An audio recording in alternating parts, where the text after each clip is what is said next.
Hola amigos de Jurista TV, mi nombre es Kelly Brindis y es un gusto poder estar con ustedes en otro episodio más de su podcast, Jurista TV.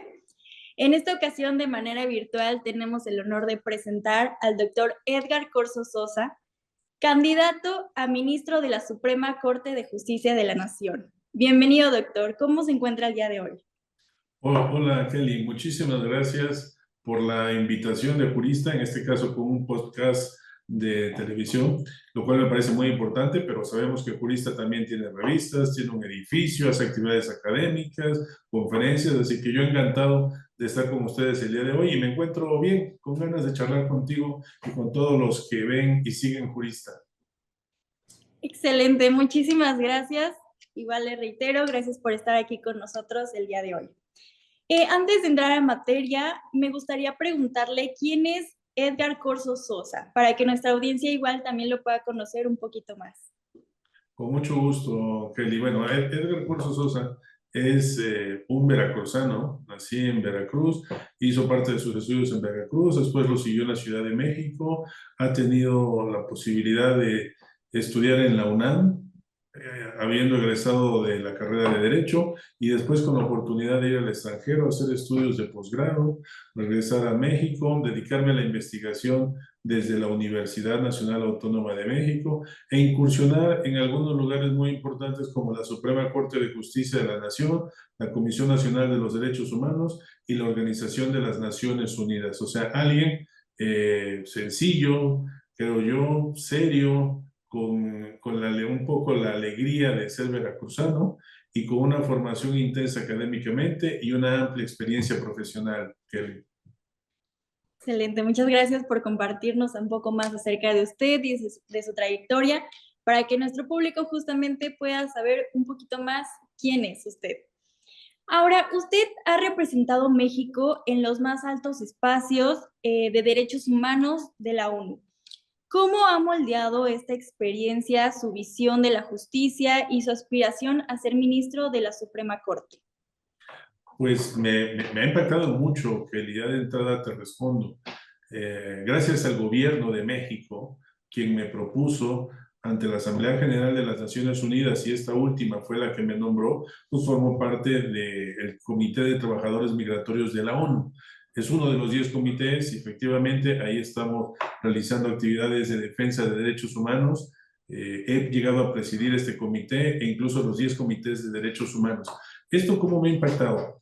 Y sobre todo para mi visión, como señalas tú, respecto a mi postulación para ser ministro de la Suprema Corte. Pues mucho, yo diría muchísimo. ¿Por qué?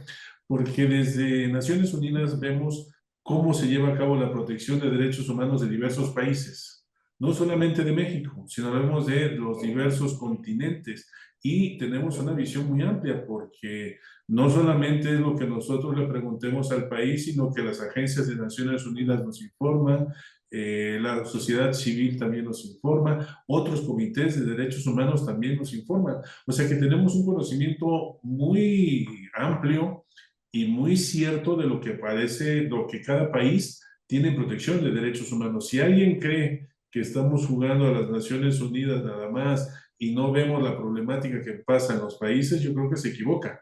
Entonces, a mí me ha tocado ver cómo podemos ayudar a los diversos países en la protección de derechos humanos, porque los monitoreamos, los revisamos y ahí llegan delegaciones de ministros de justicia, ministros del interior, representantes de los poderes judiciales, de los poderes legislativos. Y nosotros con la visión que tenemos les preguntamos, les decimos y luego recomendamos. Y recomendamos cosas fuertes en relación con la protección de los derechos humanos. Y eso lo hacemos en todas partes del mundo. Entonces, si esto a mí me permite ayudar en la protección de otros países, ¿por qué no hacer lo propio, Kelly? También respecto de mi país, sumando la experiencia que me da esta visión global y diciendo, oigan, es muy importante que estemos en la Suprema Corte, sí, pero no olvidemos lo que sucede a nivel regional y sobre todo universal.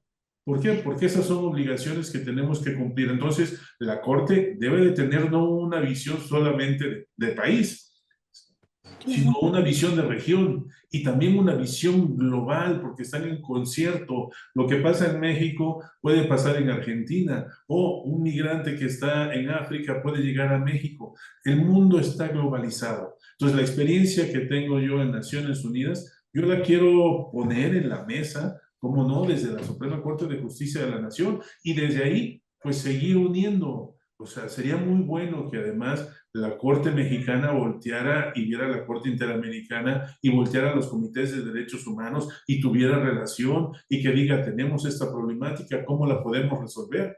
Entonces, sí, tengo una amplia experiencia en protección de derechos humanos, que insisto, esto me hace que yo piense ayudar a mi país con la experiencia que ya tengo, Kelly. Sin duda, la experiencia de la que me habla es fundamental para tomar este puesto y también, pues, para hablar de todos estos temas y algo tan importante como lo que es también los derechos humanos, ¿no? Así es. Y bueno, también retomando un poco de su trayectoria en el Instituto de Investigaciones Jurídicas, ¿qué aportes considera fundamentales para enriquecer el debate constitucional en el máximo tribunal del país?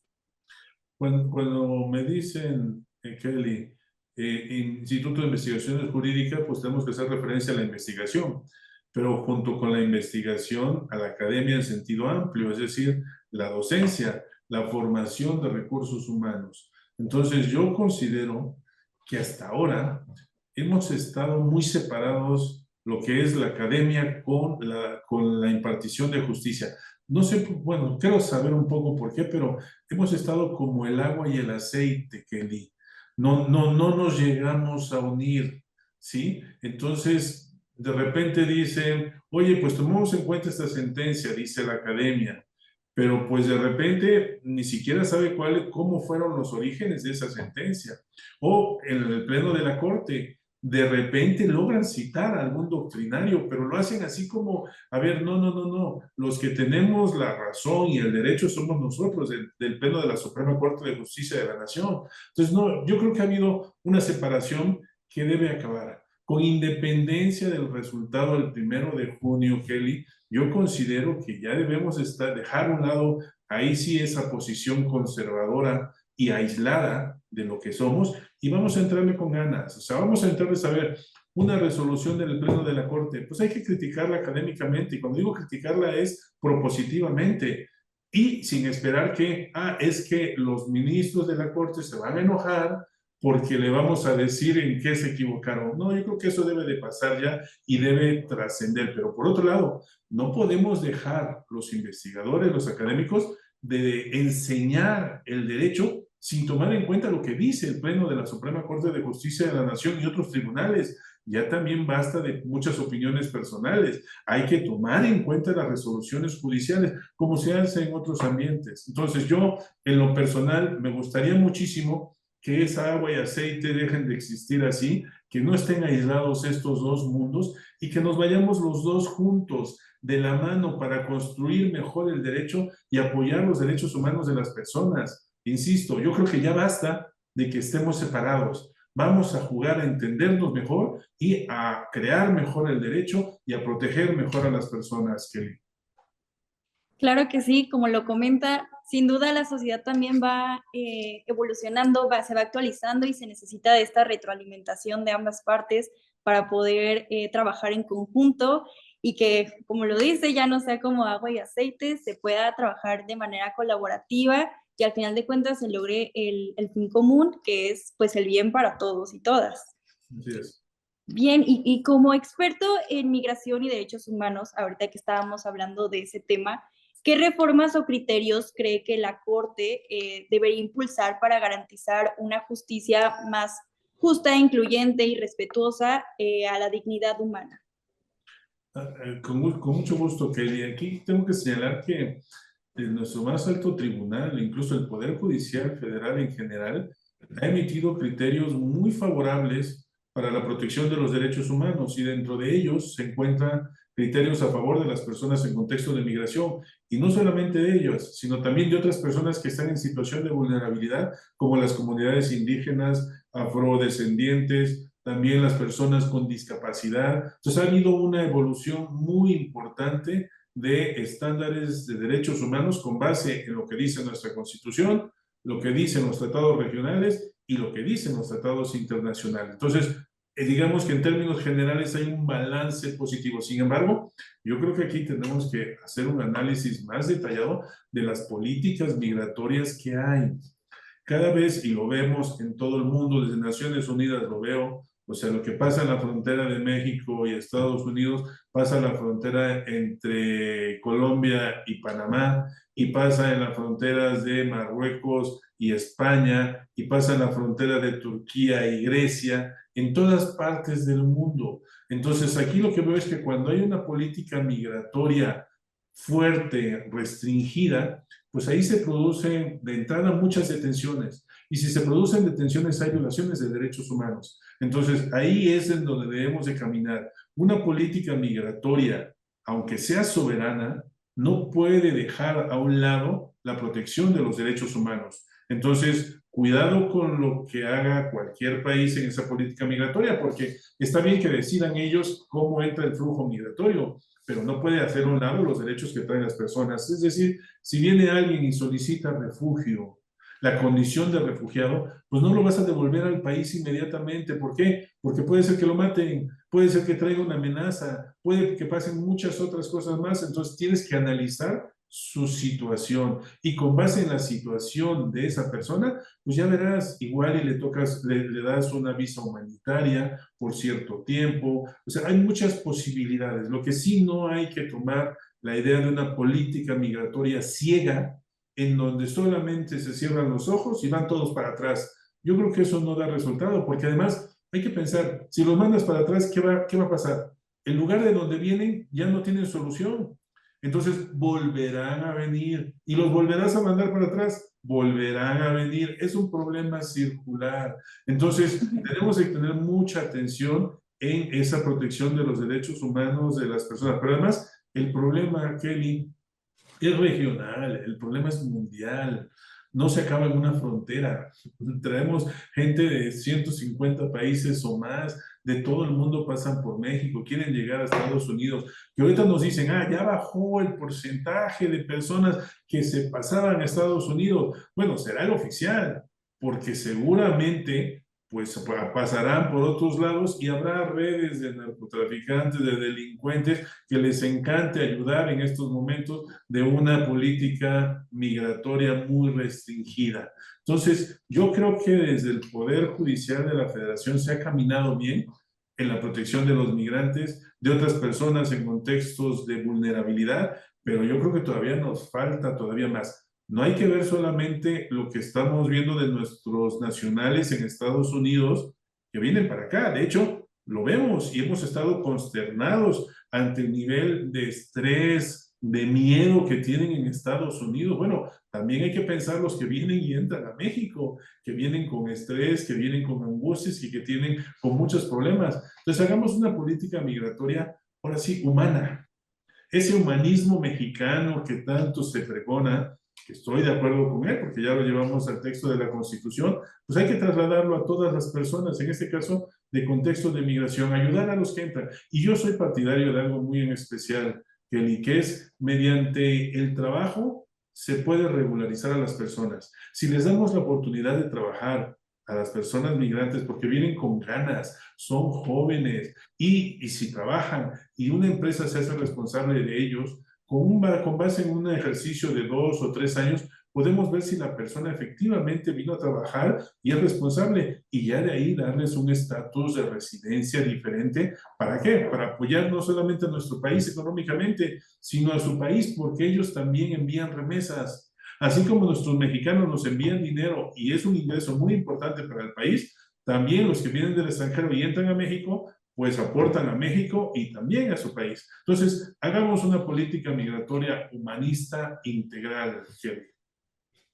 Claro, son retos que al final de cuentas, problemáticas que también enfrentamos como sociedad y que es fundamental que también se le ponga mucho ojo a estas situaciones, tanto de derechos humanos, de las políticas migratorias, y que al final de cuentas como sociedad podamos unirnos y podamos hacerles frente a estas situaciones. Y bueno, hablando de todo esto, de temas en generales, ¿cuál sería, doctor, su diagnóstico del estado del Poder Judicial en México y cómo podría fortalecerse su legitimidad ante la ciudadanía desde la Corte? Yo creo que el Poder Judicial, y hablo tanto federal como local, nos ha quedado a deber, Kelly. Nos ha quedado a deber. Y yo creo que también ya estamos en un momento que hay que buscar las cosas, pues ya para darles un cambio. O sea, hay que dar un golpe de timón, ¿sí? Hemos hecho reformas, ciertamente, lo decimos, pero son reformas que son reformas no tan intensas, son reformas que ahí vamos paso a pasito. En este caso, en el nuestro, desde el 15 de septiembre, desde el año pasado, traemos una reforma orgánica, ciertamente, pero muy fuerte. Esto es algo inédito, es algo novedoso. Pues bueno, yo creo que ya lo que dejó a deber el Poder Judicial ya hay que cambiarlo.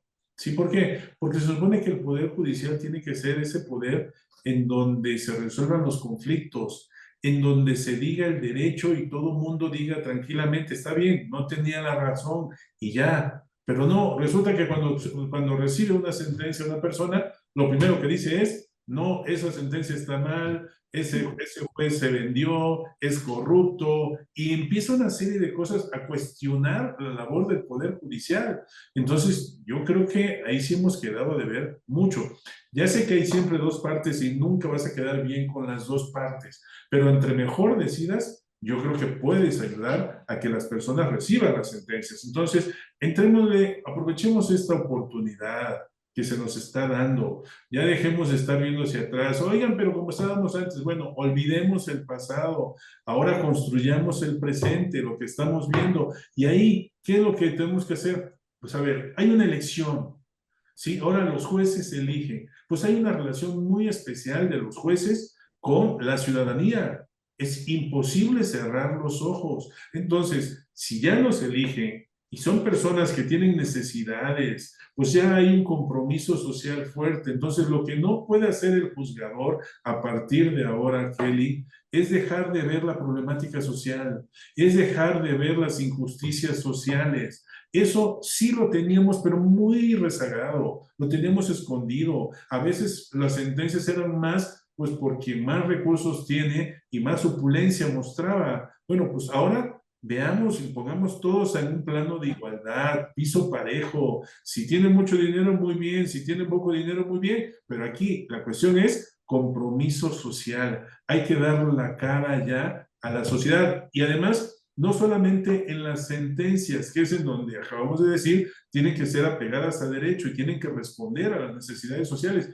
Ahora, porque nos eligen, porque es la sociedad quien nos elige. Entonces, mal haríamos nosotros en voltear la cara a otro lado cuando sabemos que es la sociedad quien nos está eligiendo hoy en día. En el camino del territorio que hemos llevado a cabo, al menos yo en lo personal, he advertido muchas cosas de las personas. Ha sido productivo.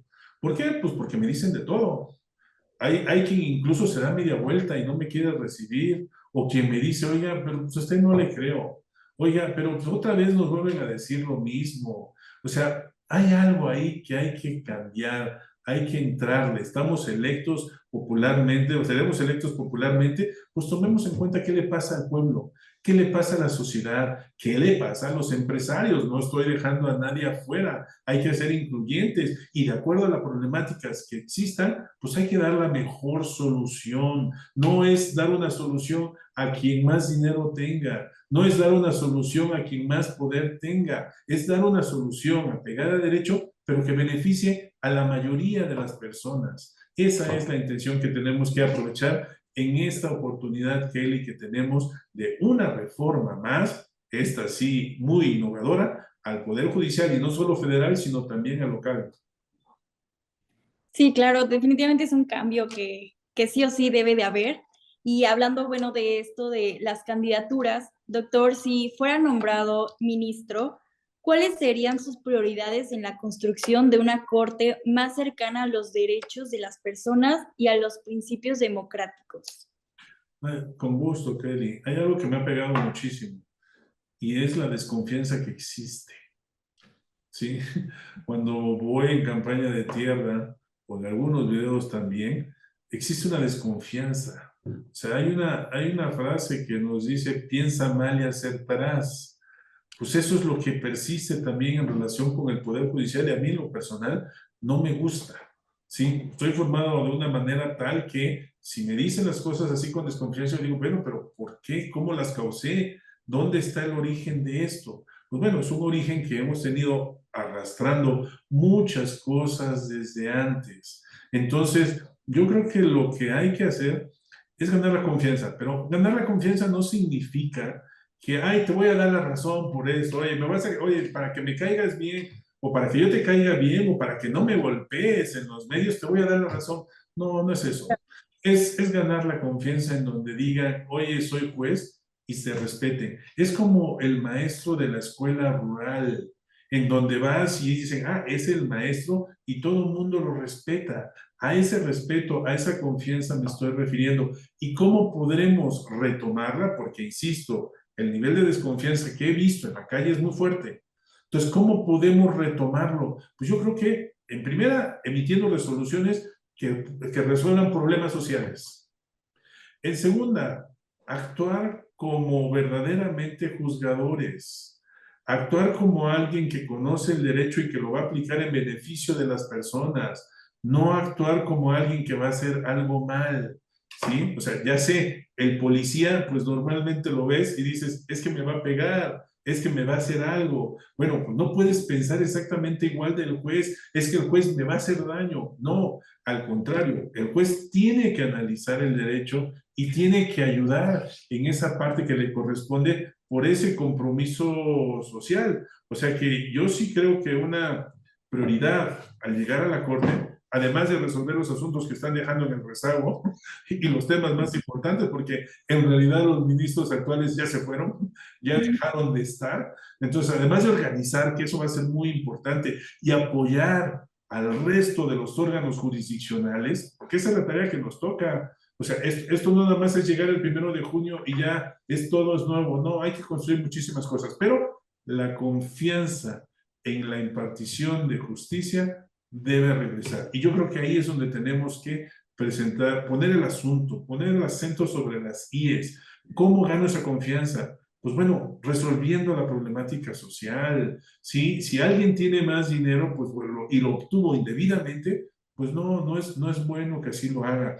Procuración de justicia. Si alguien lleva a cabo una carpeta de investigación y lo hace mal, también hacerlo. A veces se dice, Kelly, que, es que el juez lo soltó.